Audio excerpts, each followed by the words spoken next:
Boa noite a todos vocês que estão entrando. Boa noite, Marcos Vinícius. Boa noite, doutora Jéssica. Muito obrigada mais uma vez por ter aceitado o nosso convite. Nós estamos no 34º Conversando no Micromeio, né? Um projeto que a gente tem de divulgação científica, onde a gente convida vários amigos, pessoas renomadas, profissionais, que a gente também não conhece, passa a conhecer aqui, para conversar conosco. Então, muito bem-vinda ao nosso canal. E eu não vou me estender, já vou passar para o Marcos Vinícius para passar alguns recados para vocês. E, pessoal, envie suas perguntas para a gente no chat e a gente já passa aqui ao vivo para a doutora Jéssica para tirar as dúvidas. Marcos? Boa noite, Janaína. Boa noite, Obrigada. doutora Jéssica. Boa noite, a Júlia, que está no bastidores, e Gleison, que está no bastidores. Boa noite a todo mundo que está ao vivo e todo mundo que vai entrar amanhã, olhar o nosso YouTube depois de gravado, né? Agradeço a todo mundo. Está aqui quarta-feira, 7h32, para quem não está com influenza. No Rio de Janeiro. Para quem não está entupido. Doutora Jéssica, muito obrigada. Ela está falando com a gente de Canoas, lá do Rio Grande do Sul, né? A professora Jéssica é biomédica, trabalha na Universidade Federal de Ciências da Saúde de Porto Alegre. Então, nossa solidariedade e otimismo para o pessoal de Porto Alegre, entendeu? Está fazendo frio lá, que a doutora Jéssica já falou com a gente. Ao contrário aqui do Rio de Janeiro, está fazendo 70 graus na sombra. Então, eu gosto de frio sem chuva. Ela falou que lá está frio com chuva, então não é legal. Então, e teremos um assunto bem legal, né, Janaína? A gente falou sobre isso ontem. Ontem, em algum momento da palestra, a gente falou sobre criptococcus, e hoje a doutora Jéssica vai falar para a gente tudo o que você queria saber sobre criptococose. Então, a gente vai dar uma olhada, uma pincelada legal nessa aula, 1 hora e meia de informação para vocês. Antes de tudo, entra lá no YouTube, deixa o seu like, ativa o sininho e vire um sócio da gente. Contribua para que o Micromeio continue levando informação para você. É menos do que um pão de queijo. Então entra lá, é um pãozinho de queijo pequeno, daqueles bem pequenininhos, menos de R$6, você vira sócio da gente, todo mês você contribui para que a gente consiga manter esse canal nas redes sociais e levar informação para vocês, ok? Como a Janaína fala e eu falo também, todos os profissionais que a gente convida para vir aqui falar, né, eles vêm de espontânea vontade, a gente não paga pelo labore, né? Somos um canal laico e um canal que não tem fins lucrativos, simplesmente levar informação, né, do Rio Grande do Sul até Macapá, até o Amapá, para todo mundo da mesma maneira, ok? Doutora, muito obrigado de estar aqui com a gente e a live é toda sua. Vamos nessa, 1 hora e meia de puro entretenimento, agora informação. Muito obrigada, Janaína, Marcos, pessoal todo do Micromeio. Muito obrigada pelo convite. Já acompanho o trabalho de vocês aí há um tempo, já vi várias palestras. Muito lisonjeada de hoje estar aqui, então, podendo palestrar e falar com vocês sobre micologia, que é o que eu trabalho, né? Que é uma área dentro da micro, que é um mais negligenciada, né? Então, sempre que eu tenho uma oportunidade de levar a palavra da micologia, levar a palavra dos fungos, eu estou à disposição, né? Então, que nem o Marcos falou, sou gaúcha, né? Nós passamos por um período bem difícil aí em maio e agora junho, mas estamos todos com um período de esperança, né? Num lema de recomeçar, né? De nós levarmos o nosso estado aí para dias melhores e menos chuvosos. Muito obrigada, então. Eu vou falar, então, hoje sobre o criptococose e o criptococcus, o fungo em si. Não sei se o Marcos pode colocar os slides para mim. A Júlia vai tentar colocar. Júlia, coloca a apresentação. Opa, beleza, já está feita. Já está aparecendo, né? Então tá. Então vamos falar deles, né? De criptococcus e criptococose. só para me apresentar brevemente, eu sou biomédica, sou egressa da UFSPA, da Faculdade Federal da Saúde, aqui de Porto Alegre. Trabalho há 10 anos em análises clínicas, mas a minha formação como micologista, né, na parte de fungos que eu desenvolvi no meu doutorado e pós-doutorado, foi na FURG, na Universidade Federal do Rio Grande, então lá no extremo sul do Rio Grande do Sul. Foi na FURG, junto ao Hospital Universitário da FURG, da EBSER, e junto ao Laboratório de Micologia da FAMED-FURG, que é o Lab Mico, né, que também tem Instagram, e vocês podem seguir aí o Lab Mico FAMED-FURG, que eu gosto sempre de divulgar, porque foi onde eu aprendi realmente o meu amor pela micologia. E hoje retornei às minhas raízes, atualmente falo como professora da UFSPA, né, da Universidade Federal de Ciências da Saúde de Porto Alegre. Então, eu vou falar sobre o fungo, sobre o agente etiológico, brevemente, e sobre a doença e os desafios que a gente enfrenta, né, quando se fala de criptococose, principalmente na questão de diagnóstico e tratamento. Então, pela primeira vez foi encontrado esse fungo no suco de pêssego, e foi denominado, então, como Saccharomyces neoformans, né? Seria uma nova espécie de Saccharomyces. Isso em 1894. Mas, então, se viu que ele tinha muitas diferenças, tanto morfológicas quanto bioquímicas, fenotípicas, que ele não era do mesmo gênero que o Saccharomyces, né? Que é nossa levedura mais conhecida aí, que representa o fermento biológico. Então, que ele não era do mesmo gênero que Saccharomyces, então ele foi classificado como um novo gênero, que é o gênero do Cryptococcus, né, que é essa levedurinha que a gente está vendo aí nessa imagem bem mucosa. E o Cryptococcus é um basídio miceto, leveduriforme, encapsulado, tem essa característica bem marcante do Cryptococcus. Quando a gente pensa em Cryptococcus, a gente pensa em cápsula, que é aqui da imagem pretinha, esses halos brancos em volta são a cápsula de cada levedura. E eles são blastoconídeos esféricos, bem redondinhos, inclusive a gente usa a expressão que ele é redondo a compasso. Parece que foi desenhado com um compasso, aqueles que se usava antigamente nas aulas, porque ele é realmente bem esférico, de 3 a 8 micrômetros. Então, é um blastoconídeo considerado grande aí, né? Uma levedura de crescimento rápido, até 72 horas, com uma colônia mucoide brilhante de coloração branca creme. Essa textura mucoide é justamente devido à substância que forma a cápsula, né? Uma cápsula polissacarídica que dá essa consistência mucoide na colônia, que é bem característica, faz a gente ligar o sinalzinho vermelho e desconfiar de um crescimento de criptococcus.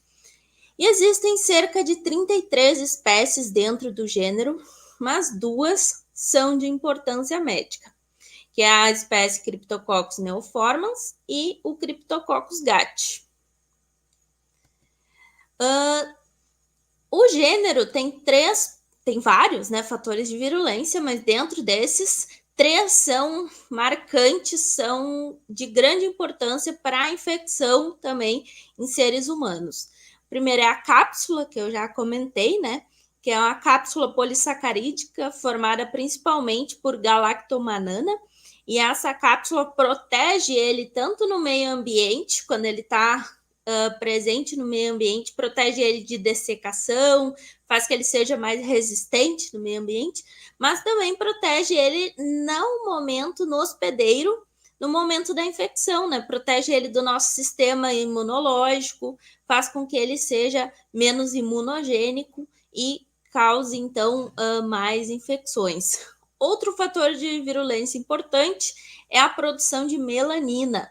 Como eu falei, ele normalmente é uma colônia branquinha a creme, mas a gente está vendo aqui no meio essa colônia bem marronzinha, cor de chocolate, que é o Cryptococcus em meios especiais, mostrando a sua capacidade de produzir melanina, que é uma proteção ao estresse oxidativo, então, né? E isso também o protege tanto no meio ambiente quanto dentro do hospedeiro, sendo mais capaz de causar infecção, o que nos leva também ao nosso terceiro fator de virulência que eu gostaria de ressaltar, que é a habilidade que esse fungo tem de crescer a 37 graus. Então, ele cresce a temperatura ambiente, mas também cresce a 37 graus, que é a temperatura corporal dos humanos, né? Nossa temperatura média. Então, por isso, como ele é capaz de crescer no nosso corpo, ele também tem uma grande habilidade de causar infecções. Falando, então, da primeira espécie, eu vou falar brevemente sobre o Cryptococcus gat, porque dentro dos casos de criptococose, ele é responsável atualmente por cerca de 10% de todos os casos de criptococose, né? Ele é associado a eucaliptos, então encontrado principalmente nesse tipo de árvores e encontrado em regiões de clima tropical e subtropical. Atualmente, ele já tem distribuição mundial, mas ainda se concentra uma concentração maior nessas regiões de clima mais quente. E ele é capaz de causar doenças imunocompetentes, né, em pessoas que não têm nenhum problema imunológico. E ele está associado a alguns surtos no norte e nordeste do nosso país, do Brasil. Então, associado também a essas árvores, né, e uma contaminação de alguns grupos, né, de várias pessoas, levando a descrição de alguns surtos nessas regiões mais quentes do país. Mas 90% dos casos, como eu falei, da criptococose estão relacionadas à espécie que é de nosso maior interesse, que é o Cryptococcus neoformans. O Cryptococcus neoformans, ele é encontrado no solo e muito associado a fezes de aves, principalmente fezes de pombos. Então, o solo rico em fezes de pombos, ele é rico em nitrogênio e outros componentes que estimulam o crescimento do Cryptococcus neoformans. E assim ele fica presente no nosso ambiente. E ele é responsável, então, por grande parte dos casos de criptococose, sendo o principal agente etiológico da meningite fúngica, que é a principal manifestação e a manifestação mais grave da infecção por criptococcus, né, que é a meningite. Então, quando a gente pensa nas meningites, nós temos a meningite bacteriana, a meningite viral, e quando a gente pensa em meningite fúngica, a gente está falando de criptococcus, 90% dos casos de criptococcus neoformans. E ele é um patógeno oportunista. Isso quer dizer o quê? Ele vai causar doença principalmente nas pessoas que têm uma deficiência imunológica. Principalmente, o principal grupo de risco para a meningite fúngica, né, para a criptococose, são as pessoas vivendo com HIV/AIDS. Então, são notificados cerca de 1 milhão de casos de criptococose ao ano, e esse número, com certeza, é muito subestimado, porque, como eu comentei no início, a micologia toda, ela é uma área de subnotificação, uma área negligenciada.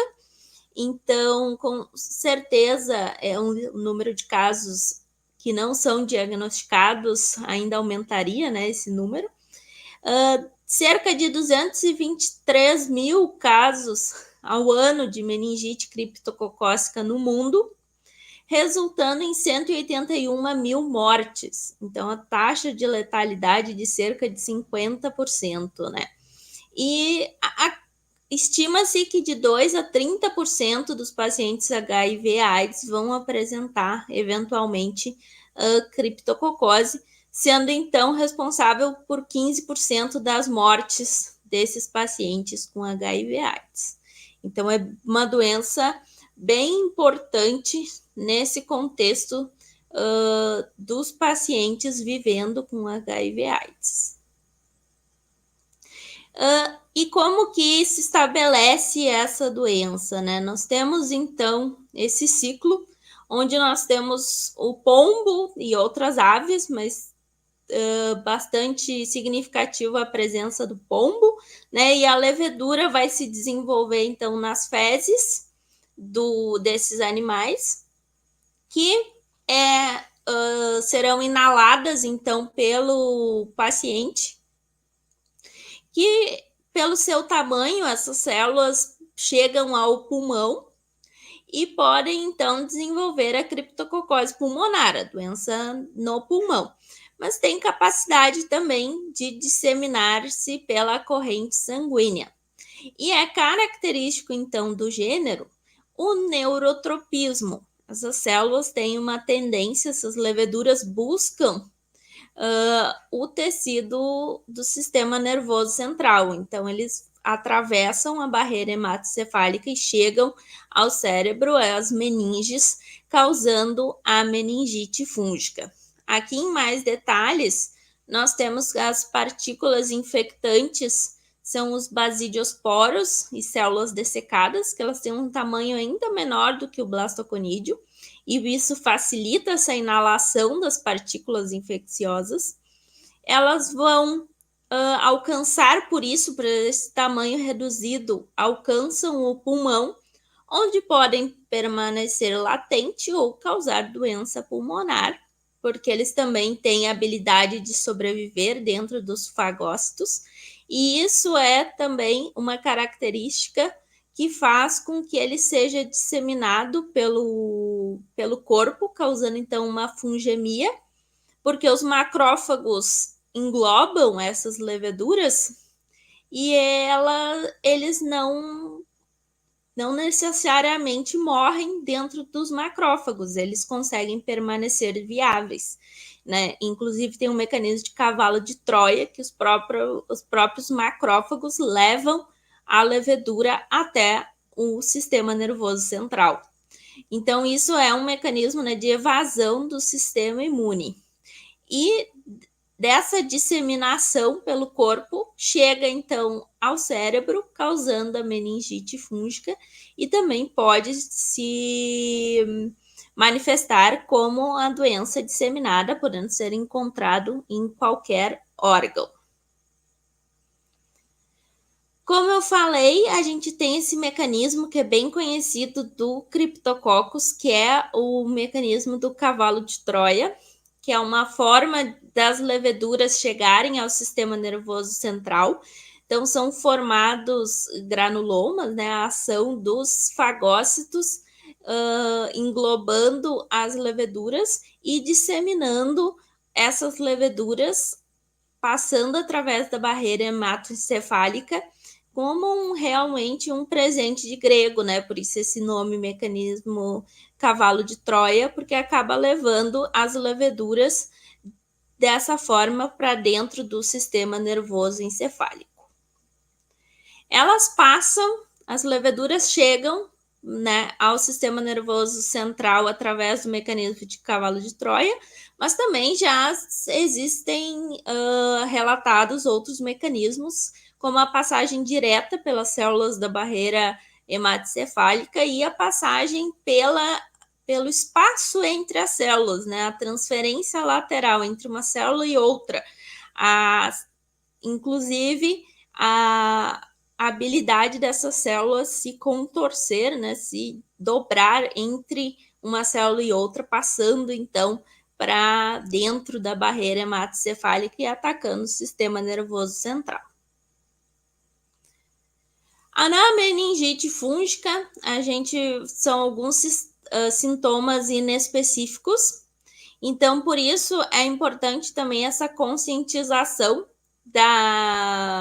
da gente pensar na meningite fúngica quando tem um quadro neurológico, porque não são sintomas extremamente específicos que a gente vai ver. A gente tem um aumento da pressão intracraniana, dor de cabeça persistente no paciente, desorientação e letargia e febre, né? Inclusive, ela é, em cerca de 40% dos casos, doença definidora de HIV/AIDS. O que isso significa, né? O paciente chega lá com sintomas e não sabe que tem HIV, e o diagnóstico da criptococose leva ao diagnóstico do HIV. O fato de ter criptococose faz a gente pensar que essa é uma doença oportunista e que ele tem, portanto, uma causa base por trás e que nos faz investigar e levar ao diagnóstico do HIV. Então, o diagnóstico de criptococose pode levar ao diagnóstico do HIV. As apresentações clínicas da criptococose, né, as mais leves, principalmente a criptococose pulmonar, que tende, nos casos graves, a evoluir para meningite fúngica, que é a neurocriptococose, ou também para a criptococose disseminada.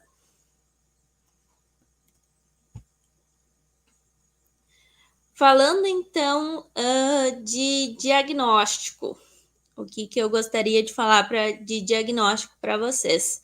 Primeiro, o diagnóstico tradicional, ele pode ser feito com métodos clássicos de micologia, como, por exemplo, o exame micológico direto, que se usa, nesse caso, tinta da China, que é ou tinta nanquim, que é uma tinta preta, uma tinta baratinha, um insumo reagente baratinho, simples de obtenção, e um teste muito simples de se fazer. É só botar uma gotinha de tinta da China e uma gotinha do líquor e fazer a visualização no microscópio.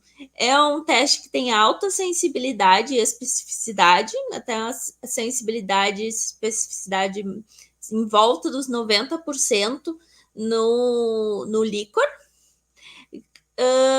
onde a gente vai estar buscando o quê? A visualização de blastoconídeos redondos com cápsula.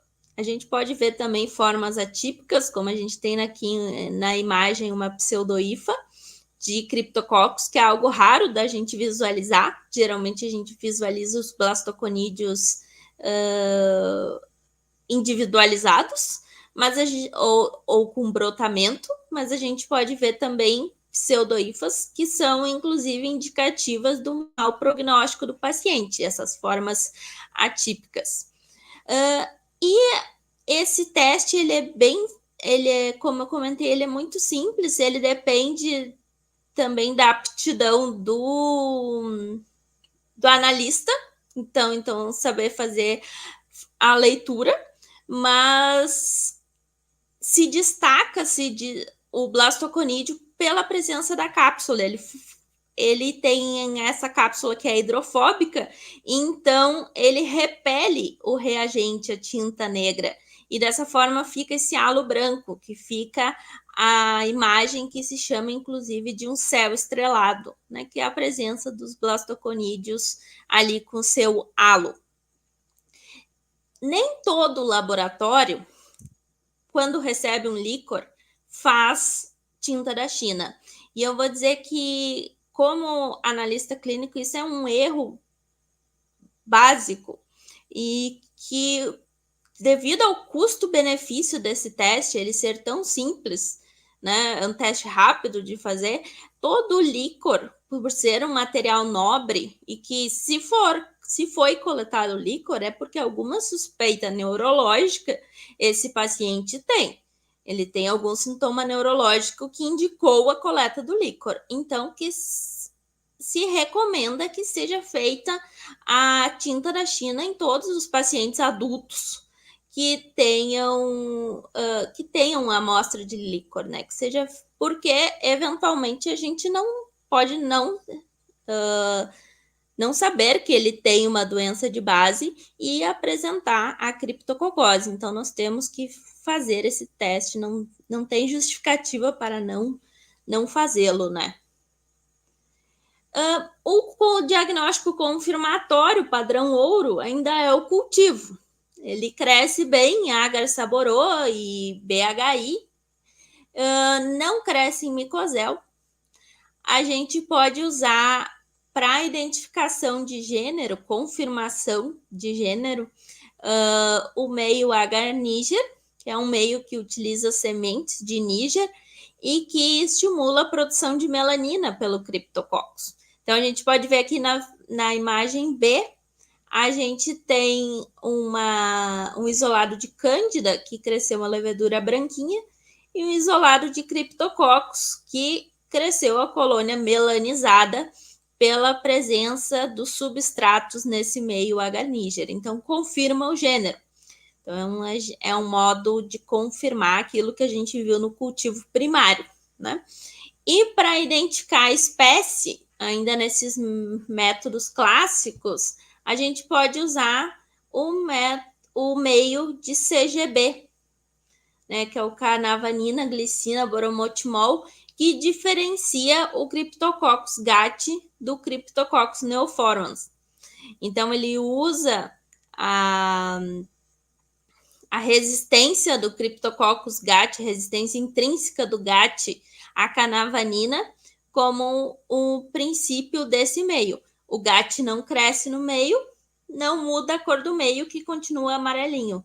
Já o neoformans consegue quebrar a glicina crescendo no meio e mudando o indicador para coloração azul. Então, no Cryptococcus neoformans, a gente vai ter o meio com essa coloração azul. Usado também, tanto em soro quanto em líquor, podem ser utilizadas a pesquisa de antígeno da cápsula do Cryptococcus por teste de látex e, mais recentemente, chegando já no mercado com bastante força, o teste lateral flow assay, que é o teste rápido, né? O teste que são as tirinhas de imunocromatografia para o antígeno capsular do Cryptococcus. Os dois testes são muito bons, né, para acompanhamento também do tratamento e prognóstico, porque a gente consegue a titulação, a gente pode fazer o título, né, acompanhar os níveis que esse antígeno capsular está presente no soro ou no líquor do paciente, de forma a fazer acompanhamento do tratamento e do prognóstico com alto benefício e custo-efetividade. A maioria por muito tempo, né, a maioria dos laboratórios tinha disponível o látex. Hoje já estamos implementando, então, em vários laboratórios, o teste rápido, que tem várias vantagens por ser um teste rápido, ele é mais simples de fazer, então a questão do operador, mas ele também tem uma maior sensibilidade e ele tem uma questão que aqui que eu gostaria de chamar a atenção, aqui na criptococose pulmonar, o CP, o látex, que é o CRAG, ele tem uma sensibilidade de 85%, enquanto que o teste rápido tem uma sensibilidade de 93%. Qual a importância disso? Quer dizer que as fitinhas, os testes rápidos, têm uma sensibilidade maior, de 93%, quase aí 10%, quase a mais, né, que a gente consegue pegar de pacientes ainda na criptococose pulmonar. Isso é importante por quê? Né? Isso é importante porque quanto antes a gente fizer o diagnóstico, né, quanto mais diagnóstico precoce, menor a chance do paciente evoluir para meningite criptococócica e melhor o prognóstico do paciente. Então, o objetivo do uso do teste rápido, né, é que a gente diagnostique mais cedo o paciente. Se eu diagnosticar ele antes da meningite, se eu diagnosticar ele ainda na criptococose pulmonar, as chances dele sobreviver são muito maiores. Então, é por isso que a implementação do teste rápido é bastante importante. O teste rápido, ele também é muito efetivo no diagnóstico da meningite, né, com mais de 99% de sensibilidade aqui. Né? Mas na meningite, a gente já tem um estado mais avançado do paciente, os testes diagnósticos já eram bastante efetivos, o teste rápido vem também para contribuir nesse panorama. Mas principalmente na criptococose pulmonar, é importante a gente agilizar, a gente tornar mais precoce esse diagnóstico para já começar o tratamento e melhorar a chance de sobrevivência do paciente. Falando em tratamento, o tratamento, né, objetiva justamente um clearance, que é a limpeza, né, dessas leveduras do organismo o mais rápido possível. Ele é dividido em 3 fases, então a gente tem uma fase de indução, uma fase de consolidação e uma fase de manutenção. E o padrão ouro do tratamento é o uso de anfotericina B com flucitosina. No entanto, o que a gente tem? Isso não é a realidade do Brasil, nem na maioria dos hospitais, na maioria dos estados. A gente já tem a flucitosina em alguns lugares, mas não é disponível, por exemplo, na maioria dos hospitais do SUS. Então, o que a gente usa, né, como alternativa é a anfotericina B com fluconazol. Para a criptococose pulmonar, isso no tratamento da meningite fúngica, né? Na criptococose pulmonar pode ser utilizado o fluconazol em monoterapia. Quais os desafios, então, desse tratamento, né? Nós temos essa questão da disponibilidade dos fármacos, como eu comentei. Nós não temos o uso rotineiro da flucitosina. A anfotericina B também, que a gente usa no Brasil, é a desoxicolato, que a gente sabe que tem uma toxicidade associada muito grande, né, que tem uma nefrotoxicidade muito grande. E então, associada, além da toxicidade, também a falha terapêutica. E isso leva à alta letalidade da criptococose, né? Então, a gente tem limitadas opções terapêuticas e isso evidencia a necessidade de novos antifúngicos, que são o que alguns grupos de pesquisa trabalham também no Brasil. Durante o meu trabalho de tese, meu trabalho de doutorado, eu trabalhei então com um composto derivado de selênio, o diseleneto de difenila, como potencial novo antifúngico para frente a Cryptococcus neoformans, né, com resultados bastante promissores. E é uma preocupação de ordem mundial, né? Inclusive existem um projeto, né, uma campanha do GAF, que é um fundo de ação global frente a infecções fúngicas, que se chama Ending Cryptococcal Meningitis Deaths by 2030, até 2030, né? O fim das mortes por meningite criptocócica até 2030.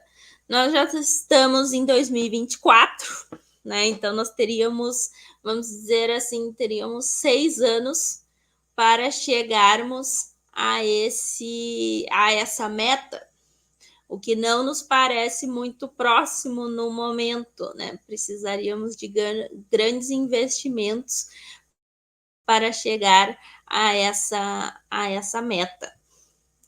Né? A criptococose, até 1995 foi considerada incurável devido à sua grande dificuldade de tratamento. Atualmente, ainda em países em desenvolvimento, a sua taxa de letalidade em alguns países pode chegar a 70% ou mais, principalmente no continente africano, a gente tem o maior número de mortes, né, pela criptococose. No Brasil, a taxa de letalidade nos diferentes estudos variam entre 40% e 60% dos pacientes. E, inclusive, estudo que eu acompanhei, participei no Hospital Universitário Dr. Miguel Riet Correia, que é o Hospital Universitário da FURG, da EBSER, localizado na cidade de Rio Grande, no extremo sul do Rio Grande do Sul, demonstrou a taxa de letalidade de 52,8% dos pacientes, ou seja, metade dos nossos pacientes que apresentam meningite fúngica, eles acabam, infelizmente, falecendo, né? E só que nos países desenvolvidos essa taxa é bem menor, ela é de 20% a 30%, né? Então, por que isso? Por que essa diferença? Né? Isso nos faz pensar em diagnóstico, que nós trabalhamos muito com diagnóstico tardio. Infelizmente, nossos pacientes são diagnosticados já com caso avançado, já com meningite.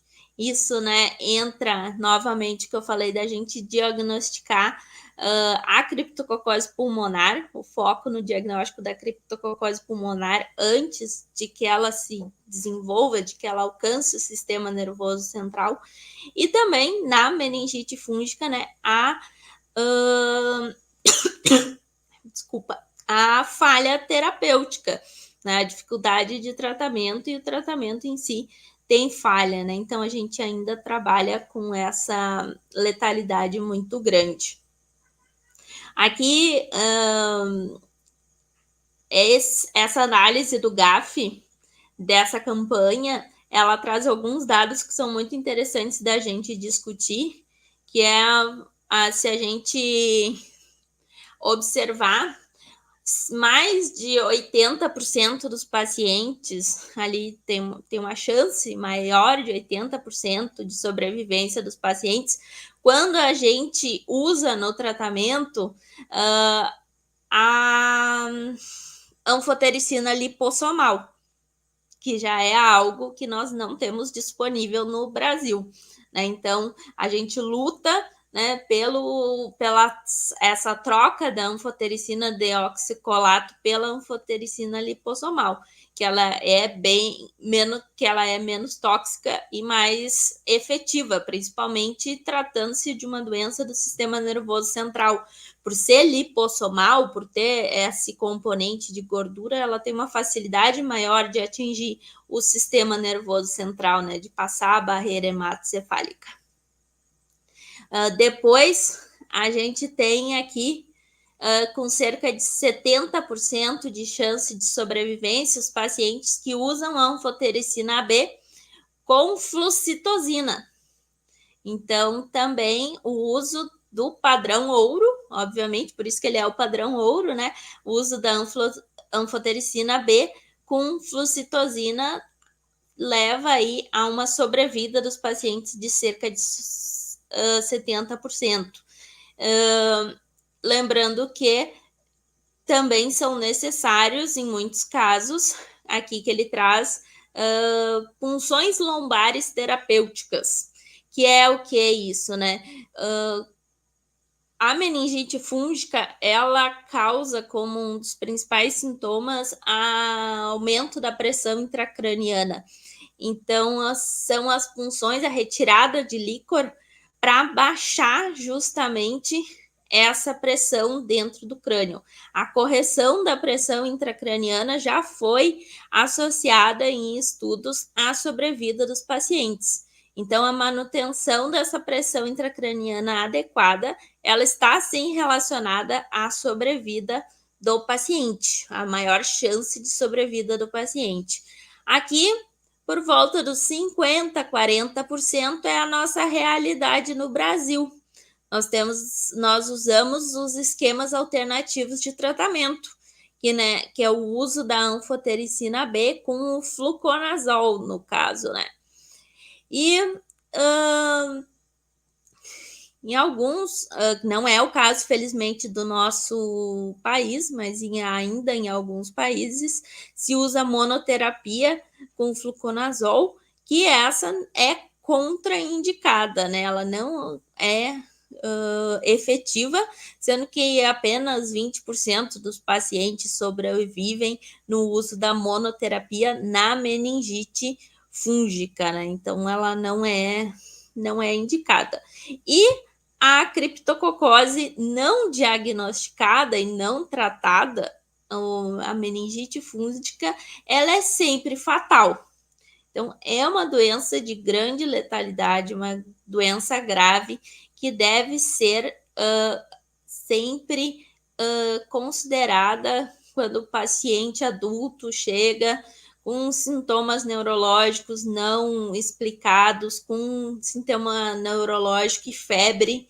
A gente deve investigar também a criptococose. Deve-se ter essa pulguinha atrás da orelha, se pensar também em doenças fúngicas, porque isso pode sim salvar vidas, né? A gente tem que ter.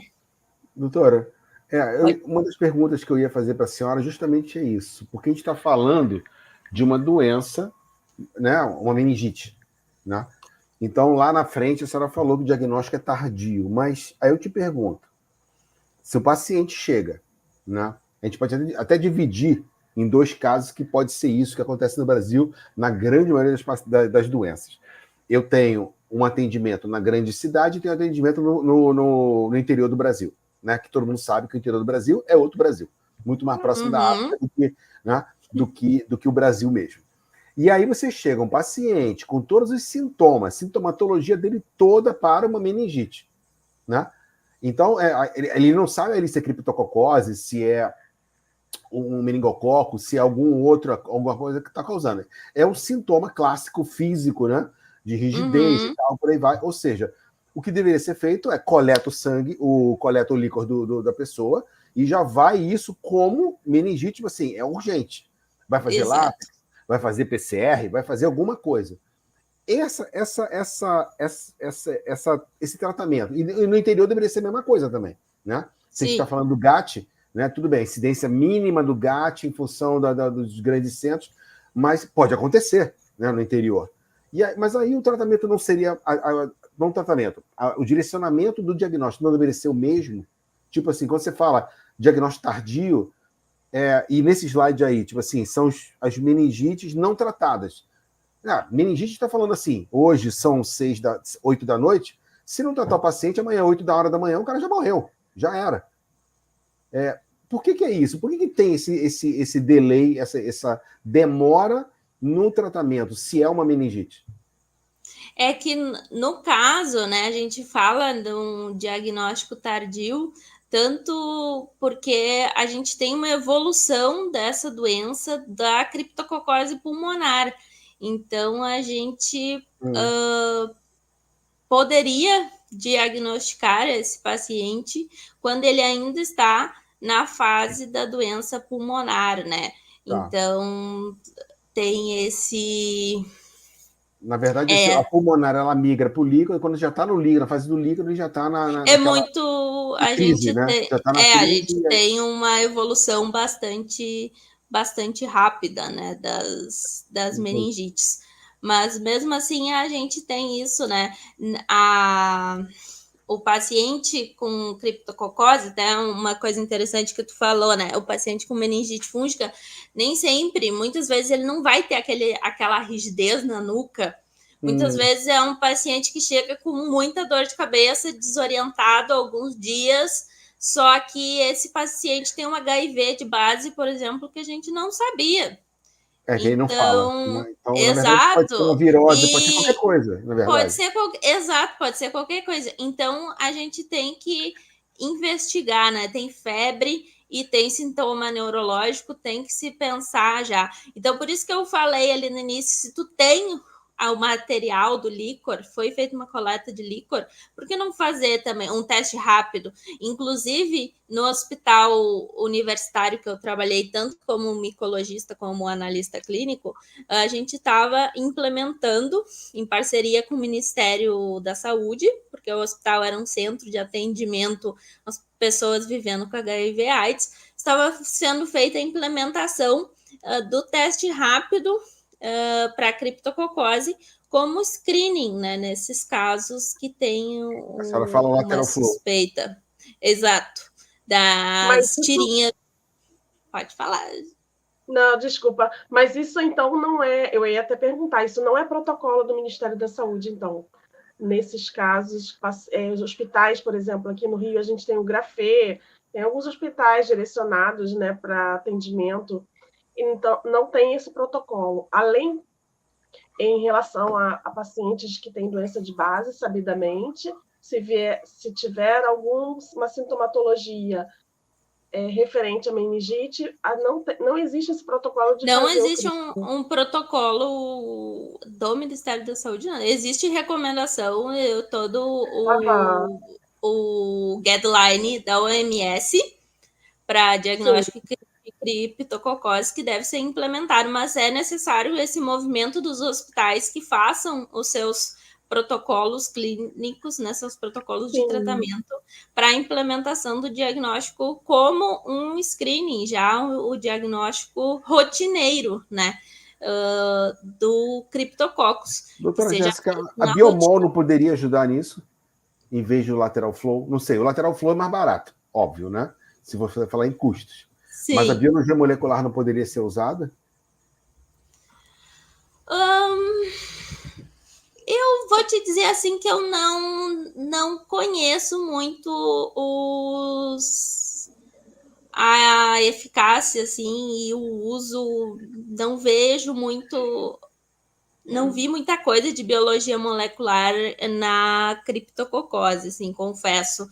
Porque a gente tem bastante eficácia dos métodos clássicos, então a micologia, diferente de outras áreas que a gente, que nem tu falou, a biologia molecular costuma ser muito cara, diferente de outras áreas, a micologia, ela é uma área barata. É barato de se implementar no hospital, e por isso que ainda mais por isso, além da importância que tem, é muito manual, barato. Né? É muito manual. É muito de ter o conhecimento, de ter o profissional, de ter a suspeita clínica. Então, do médico pedir o teste. Então, a gente ter toda essa conscientização do hospital, da equipe envolvida, né?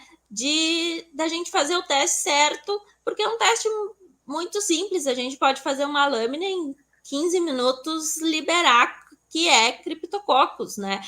Ou tu ver as leveduras, por exemplo, na tinta da China, te confirma o diagnóstico de meningite fúngica, né? E depois nós temos, ele cresce fácil nos meios de cultivo, e claro que o teste rápido é mais caro, mas comparado a esses métodos clássicos, mas ainda mais barato que a biologia molecular.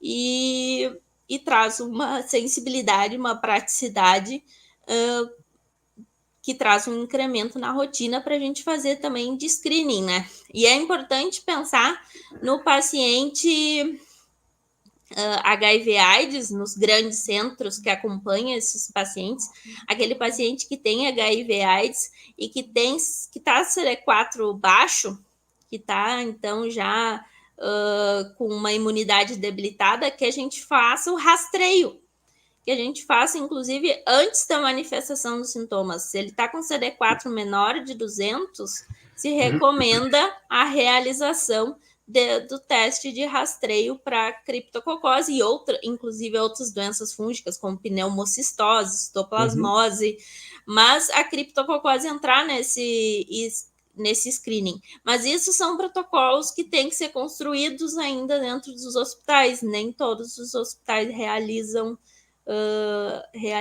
isso. Já tem projetos do Ministério da Saúde para instalar isso em alguns hospitais do Brasil, né? Mas é uma prática que tem que ser mais difundida. Eu colocaria até em relação à meningite como um todo, né? a dificuldade é porque normalmente os patógenos, né, os micro-organismos que causam meningite são fastidiosos, né, hemófilo, Neisseria meningitidis, assim como a dificuldade de diagnóstico do cripto. Então, assim, as meningites, de uma forma geral, ela tem uma dificuldade nos hospitais, né? Assim, nessa entrada desse paciente com essa característica de uma meningite para um diagnóstico, né? Então, assim, eu apontaria duas coisas. Eu presenciei a uma paciente entrando no hospital e, assim, o despreparo do atendimento para aquela paciente com a suspeita de uma meningite. Né? E o receio dos profissionais, porque assim, quando a gente fala em hospitais, a gente fala hospitais abertos de emergência todos, não somente esses que a gente está mencionando, que são centros especializados, né? Então eu acho que grande parte, não sei, né, eu não tenho esses dados, mas que eu acredito que tem essa taxa de mortalidade por conta desse despreparo. E quando a gente vai para a microbiologia, para o laboratório, eu percebo que se tem uma dificuldade, né, quando a gente vê um cripto, eu confesso que procuro o micologista. O micologista é dentro do laboratório. Exato. O laboratório que eu estou dizendo é um laboratório grande, né, que tenha uma estrutura. Então, você imagina um laboratório onde essa estrutura, que a gente sempre comenta aqui, né, Marcos, desse perfil do profissional do laboratório de microbiologia, que toda a maioria dos nossos convidados comentam sobre essa expertise. E aí, quando olha aquilo, fala, isso pode ser um cripto. Meu Deus! Aí começa a tremedeira, né? E esse tempo da tremedeira para chegar ao resultado, se não tem um teste rápido de confirmação, demora e faz toda a diferença para uma terapêutica. Então, eu acho que é o treinamento desse profissional da microbiologia, a importância desse profissional da microbiologia dentro do laboratório, a importância do médico na ponta, verificar essa questão, que aí eu perguntaria, né? Quando a senhora fala, vamos fazer essa detecção pulmonar, qual seria esse material para solicitação, né, para os médicos que estão aqui assistindo a gente, para que faça essa solicitação, né? Porque a gente, muitas das vezes, vê a cultura pela negligência em relação a fungo, né, a micologia, a gente vê aquela cultura, normalmente, bacilo alcoócido resistente, a gente vê uma série de coisas, e por último, exato. Né? Exato, isso é uma coisa, a gente inclusive tinha um levantamento de uma colega do grupo de pesquisa da FURG que tinham pacientes que tinham 15 pedidos de baciloscopia de bar. Uau. E até se pedir um cultivo micológico.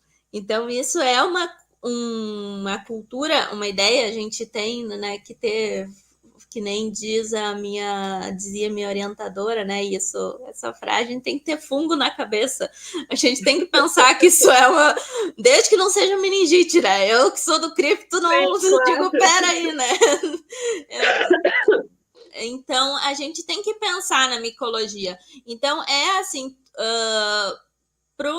para a equipe médica, é a solicitação. Tu vai solicitar o bacteriológico, né? Solicitar a baciloscopia e já solicitar junto o cultivo micológico também. Já fazer essa separação de material, né?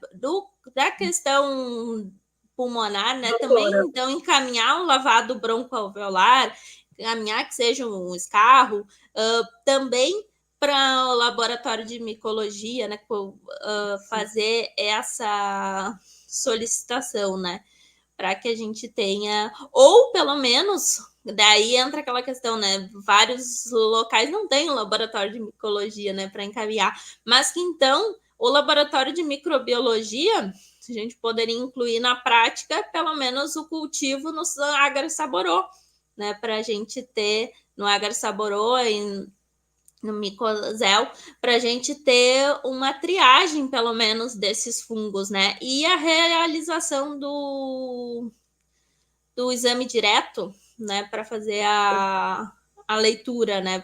quando não tiver um exame de micologia, um laboratório de micologia disponível, né? A gente introduzir mais próximo essa micologia da microbiologia, né? Que isso não seja um bicho de 7 cabeças, que a gente também, porque eles existem, eles estão por aí, né? E eles estão causando doença nos nossos pacientes que podem entrar a qualquer momento pelo ambulatório, pela emergência, né? Num caso desses. Inclusive, a gente tive com um grupo de pesquisa um artigo publicado que era justamente um caso clássico, né? Geralmente a gente publica casos atípicos, né? Casos raros, mas foi um alerta da questão da negligência, né? Do diagnóstico, que era um caso de co-infecção de Covid e criptococose, mas que ele tinha um paciente adulto, né, com febre há mais de um mês, que não tinha sido considerada a possibilidade, então, de um HIV, né, até ele chegar no hospital. Então, antes, né, por outros... Então, a gente tem que pensar nisso também, né? Isso não tem que ser tabu, né? Paciente adulto com febre, com anorexia, a gente não sabe o que está acontecendo, a gente tem que investigar, tem que fazer um exame de HIV também, né? E ele tinha vários exames de Covid, já os primeiros exames negativos, que o levaram ao hospital daí buscar qual era a causa dos seus sintomas, né? E daí se descobriu uma criptococose, depois ele acabou pegando Covid, né? E então esse diagnóstico, um exemplo, né, de diagnóstico tardio, por conta de uma falta de investigação de outras hipóteses, né? Se ficar somente com uma única hipótese, estamos na pandemia do Covid, então vamos investigar só Covid. Então, aconteceu durante a pandemia do Covid, mas a gente vê acontecer sempre, né? Quando não é o Covid, vamos pedir mais um BK, vamos pedir mais um exame microbiológico, e não se abrir outras hipóteses como a possibilidade de ser uma doença fúngica, né? Sim. Eu queria só perguntar, eu não sei se o Marcos, como ele falou de biologia molecular, né, perguntou para a senhora, é porque recentemente, mas eu não cheguei a trabalhar com esse painel. O painel de meningite, Marcos, do FilmAway, tem o cripto, você sabe me dizer? Tem? Tá. Então, doutora, pedindo licença, né, senhora? Claro. A gente... É porque recentemente eu trabalhei no hospital e aí tem um equipamento hoje em dia, que é o FilmAway. FilmAway, né, Marcos? Pode falar melhor sobre equipamento e tudo mais. E aí existem painéis, assim, né? Só que ainda é muito caro essa metodologia. E eles chamam de painel de meningite. E ali, nesse painel, tem todos os micro-organismos que causam a meningite, né? E em pouco tempo, né, você prepara ali o licor e em pouco tempo você coloca numa máquina. A máquina faz todos os testes, né, relacionado à PCR, né? E aí te dá o resultado de todos os micro-organismos. Mas ainda é uma metodologia cara, né? Os grandes hospitais têm essa metodologia. E eu não sei ainda se não é a realidade, Marcos, eu não sei se teria outro equipamento similar que tenha algo parecido para cripto, né? Mas eu me lembrei desse. Só para a gente passar também para o pessoal que está assistindo a gente. Mas eu fico muito assim, mexida com isso, né? Porque eu acho que sempre eu levanto também a bandeira da questão do profissional da microbiologia, tanto da microbiologia como micologista também, né? Assim, a microbiologia tendo micologista, tendo pessoas experientes para ver, né? O cripto é muito característico, muito lindo. Quem vê nunca mais esquece, né? O cripto. Mas eu vou deixar a senhora terminar aqui a palestra. Aí terminando aqui, né? Não, a gente precisa que isso seja, inclusive, isso é uma coisa que a gente tem que reforçar desde a da graduação, desses analistas clínicos e dessa equipe médica. Então, da medicina que a gente está falando, da enfermagem que acompanha esse paciente, o farmacêutico, o biólogo, o biomédico que podem atuar, né, no laboratório clínico, de que essa micologia ela seja reforçada, né? Muitas vezes a gente vê no currículo das faculdades o quanto isso é uma pequena parte dentro da disciplina de microbiologia, ou é parasita e micologia junto, né? A gente ter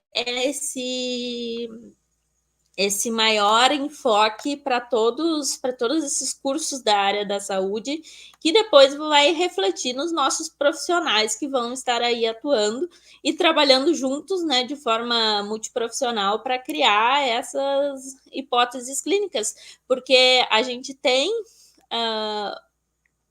a tecnologia existe, né? Que nem eu falei, a micologia ainda se trabalha muito com métodos tradicionais de cultivo e exame direto, e a tecnologia já existe de biologia molecular, de painéis, mas a gente tem que saber usar, né? Também a gente tem que saber quando pedir, quando suspeitar, então tem que se ter esse pensamento porque é que nem diz aqui, né? A criptococose que não for diagnosticada, que não se levantar essa hipótese, né? E não tratada, ela é sempre fatal. Então, a gente não pode perder esses pacientes por não pensar nessa hipótese, né? Justamente nessa nossa campanha aí de dar um fim, ou pelo menos reduzir o máximo possível, né? Se igualar aos países em desenvolvimento, termos a redução da letalidade da meningite fúngica, da criptococose como um todo, né, o mais rápido possível. E também trago aí que é um pouquinho que a gente vem discutindo aí os desafios, né, o acesso aos métodos diagnósticos que a gente comentou, né, os métodos mais recentes, o diagnóstico da criptococose antes da meningite fúngica, então nessa fase ainda pulmonar, o acesso ao tratamento mais eficaz, que nós também com embasamento científico, com estatísticas, mostrando a prevalência, com diagnóstico, se a gente mostrar que mas não tem o caso a gente só não tem caso de doença fúngica onde não tem micologista, né? Porque se não tem diagnóstico, não tem caso. Então, onde a gente mostrar que tem diagnóstico, a gente vai conseguir mostrar para o Ministério da Saúde, para os nossos para as entidades responsáveis pelas compras, né? O que é necessário realmente a compra de adquirir uma anfotericina lipossomal, então seria uma conquista, adquirir uma flucitosina. Então, qual a real necessidade desses casos, né? Que isso existe, né? Que isso está presente no nosso cotidiano, né? E também ainda é muito menos ainda estamos numa escala anterior às bactérias, né? Ainda tem um número muito maior de pessoas pesquisando bactérias, então, do que fungos, mas ainda a busca dessas novas terapias mais eficazes que estão, então, em nível de pesquisa. E era isso que eu tinha para falar na aula de hoje. Me coloco à disposição aí se vocês tiverem mais perguntas para a gente discutir aqui com essa bela imagem de muitos criptococos. Quem visualiza não esquece jamais, assim, cripto, né? É verdade. Bonitos, eles são muito bonitinhos. Né? Temos uma pergunta do Jurandir. Deixa eu colocar aqui. Ele fala sobre os pombos. Sim, isso é bem... A gente tem aquele cuidado, né? não é uma... Ninguém aqui está promovendo um extermínio de pombos, né? Vamos à caça aos pombos, não é isso. Mas a gente tem que ter um cuidado, porque, sim, a presença deles no meio urbano e principalmente no meio próximo às residências ou até mesmo próximo aos hospitais. Não é só o Criptococcus, né? Não, são vários patógenos. O pombo né? é o famoso rato com asa. O rato com asa, né? Então, o que a gente diz, né? Não alimentem os animais, né? Não estimulem a presença deles, porque eles já são uma praga, né? Eles, inclusive, atacam outros... Eu não sou bióloga para me meter nisso, né? Mas eles desequilibram o meio aí. E assim, vamos cuidar da nossa imunidade também, né? Exato. Então, a gente tem que ter um cuidado. Não provoquem, né? Porque cada vez mais, não só... pombos, assim como gatos, cachorros, a gente está vivendo cada vez mais próximo e tudo mais, e trocando, né, doenças aí, zoonoses aí. Lembra da saúde única. Né? Voltamos à saúde única. Sou bióloga, não posso... Exatamente, nós temos que pensar no contexto de saúde única, mas, assim, não podemos estimular, né? Então, a gente sempre pede para não alimentar os pombos, principalmente para que eles não venham para fora do ambiente deles, né? Isso. Desculpa. E também pacientes com a imunidade debilitada tem que ter um cuidado extra, então, quando circular nesses meios onde tem muitas aves, usar máscara, não varrer as calçadas, por exemplo, onde sabe que tem fezes desses animais. Outro caso também, a gente tem muita associação do cripto e o pombo, mas também a gente tem doenças fúngicas associadas também às fezes das galinhas, então os galinheiros, limpar esses locais também, histoplasmose, fezes de morcego. Então, a gente tem que ter um cuidado com esses ambientes. Temos várias frentes, né? Temos várias frentes para cuidar. Temos que ter cuidado, então, os pacientes que têm imunidade, evitar esses locais quando possível e usar máscara ou não terem contato, evitarem o contato com esses animais, né? A gente tem um relato, um relato de caso de um paciente que adquiriu criptococose do PET, a cacatua, no caso, né? Então, a gente tem que ter cuidado com a limpeza, né? Limpeza sempre se manter o mais limpo possível. E esses pacientes, por exemplo, as pessoas vivendo com HIV/AIDS, vão ter que ter um cuidado especial para terem um PET, para poderem ter um animalzinho, né? Não é tão recomendado. Com certeza. Tem mais alguma pergunta, Marcos? Não mais nenhuma. Não? Na verdade, assim, a gente vai finalizando, né, a live e, assim, é um assunto pesado, né, porque quando a gente fala de meningite é grave, né, e é um assunto sério, mas foi uma delícia te ouvir, doutora Jéssica, assim, de uma forma, né, assim, passando por todas as características do micro-organismo, né, e falando de uma forma bastante clara essa questão do protocolo do Ministério da Saúde, de rever isso, dos profissionais pensarem em micologia, né? A gente teve aqui uma live, né, e a pessoa falou, né, pensa em bactéria, aí não é bactéria, pensa em vírus, aí não é vírus, não foi, Marcos? Aí pensa em fungos e ainda tem pior, o parasita. Os parasitas, a questão então, tão negligenciados quanto talvez os parasitas. Exato, então, assim, para a gente pensar, né? Então, cada vez mais nós microbiologistas, trazer isso, né, para a clínica, e quando vê, né, uma solicitação de baciloscopia na quinta amostra, pensar, né, doutor? Exatamente. Por favor, né? Ou se não, fazer ali uma análise desse fundo, dessa microscopia, para verificar, pode ser um fundo. E a gente ter essa conversa, né, a gente Exato. tem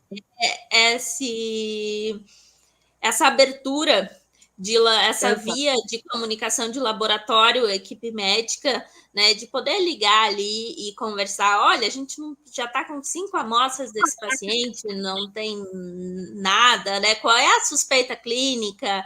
O senhor, o que está vendo? O que tem esse paciente? Qual é o quadro? Será que a gente não pode encaminhar para micologia? E começar a se colocar junto nessas frentes. Eu vou pesquisar a bactéria, eu vou pesquisar fungo, eu vou pesquisar um bacilo álcool ácido resistente, começar a se pensar isso em rotina, né? O material entra para o laboratório, é nosso, é claro que tem um custo ali, né? Porque tem os exames solicitados, mas a gente pode ajudar, né? Na vida, né? Então, assim... Exato. E tem que sempre se pensar assim, se balancear. Se a gente botar, claro, uma vida já começar não tem preço, mas se a gente pensar em termos técnicos, quanto custa um exame micológico e um dia de internação de um paciente usando anfo e flucitosina se a gente não fizesse diagnóstico. Sim. Então, o diagnóstico tardio ele sempre sai mais caro. Né? Tanto do ponto de vista que tu pode perder aquele paciente, quanto do quanto tu efetivamente vai gastar, do que no diagnóstico precoce. Então, o diagnóstico precoce ele sempre vai ter um custo efetivo, né, melhor. Perfeito. Então, doutora Jéssica, a gente vai encerrando aqui a nossa live. Eu quero agradecer a todos vocês que estão presentes, ao Jurandir que participou aí com a gente com uma pergunta. Muito obrigada, doutora, pela sua apresentação. Marcos vai dar alguns recados, e aí a senhora fecha a live deixando um recado, deixando uma mensagem, o que for. Só antes de terminar, eu gostaria de, mais uma vez, me solidarizar pelo pessoal do Rio Grande do Sul. Esperança para vocês, a gente sempre consegue, né, retomar aí, apesar das dificuldades, né? E que venham coisas boas para vocês, apesar dessa catástrofe. Muito obrigada, doutora Jéssica. Marcos? Bom, doutora Jéssica, muito obrigado pelo seu tempo. Estamos aqui a 1h12, são 8:45 de uma quarta-feira. Todo mundo aqui aprendendo um pouquinho mais, né, de micologia. Doutora Jéssica, fique despreocupada que nós aqui do Micromeio somos bastiões da guarda dos micologistas. Nós temos uma paixão incubada sobre a micologia aqui. A gente sempre, não só com a mico, mas com a virologia, com a parasita, com todo mundo, mas toda vez que a gente fala da micologia, existe aqui todo mundo aqui tem um lado especial, somos todos aqui seguidores do Dr. Paulo Murilo Neufeld, somos todos tatuados aqui, Dr. Paulo. Então, micologia sempre. Grande nome. Marcos, isso. A gente está quase com fungo na cabeça. Também pode ser caspa, pode ser também.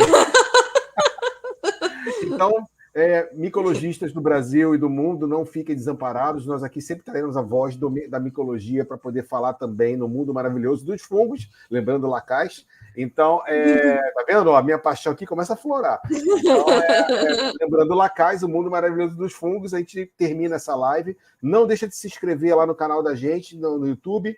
Coloca o sininho para a próxima live, que vai ser depois de amanhã. Teremos semana que vem a continuação dessa semana, né, de Micromeio. Vire nosso apoiador, são R$5. O que você faz com R$5 durante o mês? Você não faz nada, nem o pão de queijo. Né? Eu falo do pão de queijo, nem o pão de queijo você paga por R$5. Então você pode ajudar o Micromeio a ficar aqui durante alguns anos, falando ainda e levando informação para vocês e trazendo pessoas como a doutora Jéssica, que você vai encontrar com ela no Congresso e não tem chance de perguntar nada para ela. Ela está aqui durante 1h30 falando com a gente. Você pode perguntar tudo para ela. Ela deixou os contatos. Entra lá no LinkedIn dela, que eu já entrei, já estou seguindo a doutora Jéssica.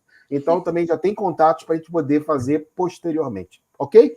Muito obrigado, doutora Jéssica. A live é toda sua. Pode finalizar hoje. Tá bem, muito obrigada. Queria agradecer pelo convite mais uma vez, né? Dizer que estamos aqui continuando, né, no Rio Grande do Sul, nosso trabalho de formiguinha agora, na Universidade Federal das Ciências da Saúde, né, que eu trabalho. A gente também tem todo o projeto Recomeça UFSPA, que então é um projeto para ajudar o Rio Grande do Sul, né, nesse momento difícil. E estamos aí, né? E o ensino também voltando às aulas, então com esse enfoque aí em formar profissionais de excelência que vão refletir em tudo isso que a gente está falando, que vão estar trabalhando depois nessas frentes, né? E para encerrar, né, falando, é sempre um prazer falar da micologia. Eu fui para Rio Grande, eu trabalhava com biologia molecular, com farmacogenética, mas os fungos tomaram conta da minha cabeça em Rio Grande. E então, eu como biomédica trabalho com, vamos dizer, com a parte ruim dos fungos, né, com a patologia, com eles como vilões, mas eles não são sempre vilões, né? A micologia a gente tem, ela tá no nosso dia a dia, tá no pãozinho que a gente come, tá na cervejinha do happy hour aí que a gente toma. Então a micologia tá em tudo. Então é muito importante a gente saber os benefícios, os malefícios, a gente conhecer melhor esse grande mundo dos fungos, né? E isso, inclusive, as doenças que eles causam, para a gente compreender e fazer melhor os diagnósticos, melhor os tratamentos, atender sempre melhor os nossos pacientes. Então, é isso mais uma vez. Muito obrigada pelo convite. Um prazer estar aqui. Muito obrigado, doutora. Obrigada mais uma vez, noite a todo mundo. Obrigada. Gente, amanhã não tem live. Nós voltamos dia 28. Tchau, gente. Tchau. Tchau.